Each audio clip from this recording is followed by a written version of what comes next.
राजीव और उसके दोस्त हमेशा रोमांच की तलाश में रहते थे।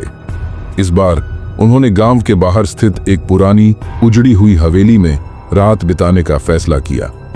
कहते थे कि वहां कोई आत्मा भटकती है, लेकिन वे इन बातों पर यकीन नहीं करते थे। जैसे ही वे हवेली के अंदर पहुंचे, एक अजीब सी ठंडक थी।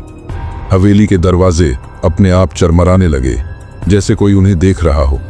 चारों ओर धूल जमी थी और दीवारों पर अजीब अजीब चित्र बने थे, जो ध्यान से देखने पर और भी डरावने लगते थे। रात होते ही उन्होंने एक बड़े हॉल में डेरा जमाया। अचानक हवा में फुसफुसाहट सुनाई देने लगी, किसी औरत की धीमी धीमी रोने की आवाज। वे सहम गए, लेकिन खुद को संभालते हुए आगे बढ़े। तभी रोहन ने देखा कि एक परछाई तेजी से गलियारे में भागी। उसने चिल्लाकर बाकी दोस्तों को बुलाया, लेकिन जब वे वहां पहुंचे तो कुछ नहीं था। तभी पीछे से किसी ने कंधे पर हाथ रखा। कौन है?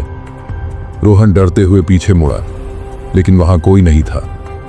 तभी उन्हें लगा कि हवेली की दीवारों पर बनी पेंटिंग्स की आंखें हिल रही हैं। अचानक हवेली के ऊपरी मंजिल से भारी कदमों की आवाज आने लगी। सभी ने टॉर्च की रोशनी ऊपर डाली तो देखा कि सफेद साड़ी में एक औरत खड़ी थी। उसका चेहरा अंधेरे में था, लेकिन उसकी लाल चमकती आंखें उन्हें घूर रही थीं। अगले ही पल वह जोर से चीखते हुए उन पर झपटी। सभी बदहवास होकर भागे, लेकिन दरवाजा किसी ने बाहर से बंद कर दिया था।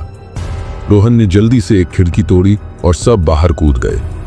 गांव लौटने के बाद उन्होंने बुजुर्गों से इस हवेली के बारे में पूछा। पता चला कि सालों पहले वहां रहने वाली एक महिला को उसके पति ने मार दिया था और तब से उसकी आत्मा हवेली में भटक रही थी।